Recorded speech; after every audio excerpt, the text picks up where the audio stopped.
ভাই আইপিএল মানে টাকা আর টাকা, যেখানে কেবলমাত্র টাকার ছড়াছড়ি, কার কত পরিমাণ টাকা আছে, কে কাকে কত বেশি দিয়ে কিনবে, সেই যে একটা টাকার যে একটা আপনার এটিএম কার্ডের মেশিন থেকে যখন করত করে একটা টাকার বের হওয়ার যে একটা শব্দ হয় না, তার চাইতেও বেশি মজা লাগে আইপিএলের অকশন দেখতে।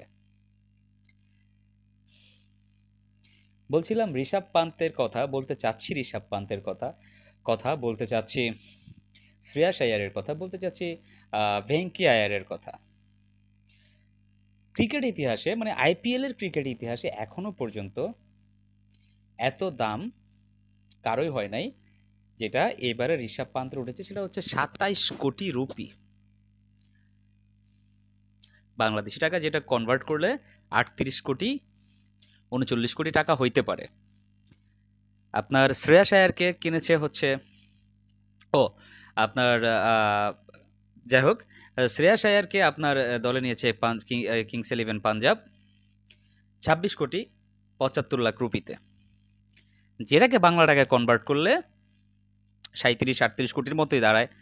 ভেঙ্কটেশ আয়ারকে অলমোস্ট 24 কোটি রুপিতে কেকেআর কিন্তু রিটেন করেছে বলা যাবে না, কেকেআর আবারও কিনেছে ভেঙ্কটেশ আয়ারকে।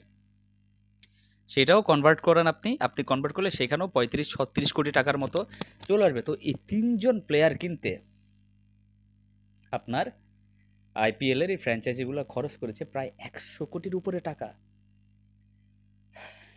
ভাবা যায় কি পরিমাণ টাকার ঝনঝনানি হইলে, টাকার গরম হইলে এই তিনজন প্লেয়ার কিনতেই 100 কোটি রুপি খরচ করে ফেলে।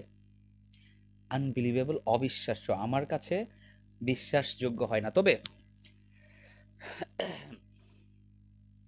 আমি একটা ভিডিও করেছিলাম দর্শক, যে এবার আইপিএলে সর্বোচ্চ টাকা কার হইতে পারে, সর্বোচ্চ দামি প্লেয়ার কে হইতে পারে। সেখানে আমি মেনশন করেছিলাম আপনার ঋষভ পান্ত, জস বাটলার এবং ফিল সল্টকে। তো যাই হোক, বাটলার প্রায় 15.5 কোটি রুপিতে হয়েছে, আপনার ফিল সল্টও 11 কোটি রুপির মতো লেগেছে তাকে কিনতে। তবে ঋষভ পান্ত যে আসলে এবার অনেক বেশি মূল্যে মানে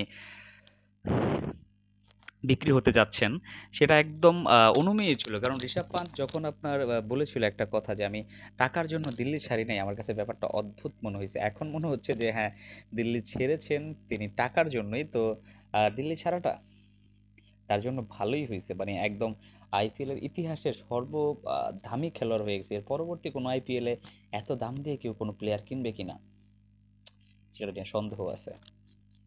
শ্রেয়াস আয়ারের কথা বলা লাগে, শ্রেয়াস আয়ারকে কিনেছে হচ্ছে 26 কোটি 75 লাখ রুপিতে আপনার পাঞ্জাব।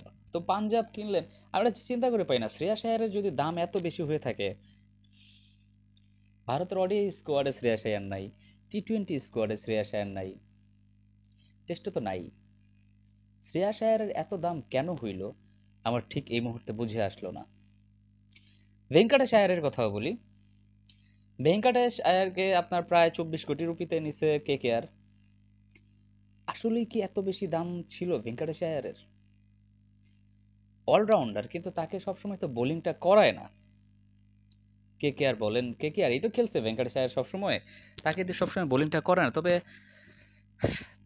কি বলবো আসলে, আইপিএলের নিলাম দেখলে আমার কাছে মাঝে মাঝে অদ্ভুত লাগে। অনেক ভালো ভালো ক্রিকেটার, অনেক দামি দামি ক্রিকেটারও কিন্তু আনসোল্ড হয়ে গেছে, বাট অপ্রত্যাশিতভাবেই আমার কাছে মনে হয় যেন শ্রেয়াস আয়ার আর ভেঙ্কটেশ আয়ার অনেক বেশি পরিমাণ মালামাল হয়ে গেছেন এবারের আইপিএলে। তো দর্শক, ঋষভ পান্তের বিষয়টা এটা বোঝাই যায়। ঋষভ পান্ত, আমি আগেও বলেছি যে ঋষভ পান্ত হতে পারেন এবার আইপিএলের সবচাইতে দামি খেলোয়াড়, কিন্তু সে দিন শেষে কিন্তু সেই বিষয়টাই সত্যি প্রমাণিত করছে আইপিএলের ফ্র্যাঞ্চাইজিরা।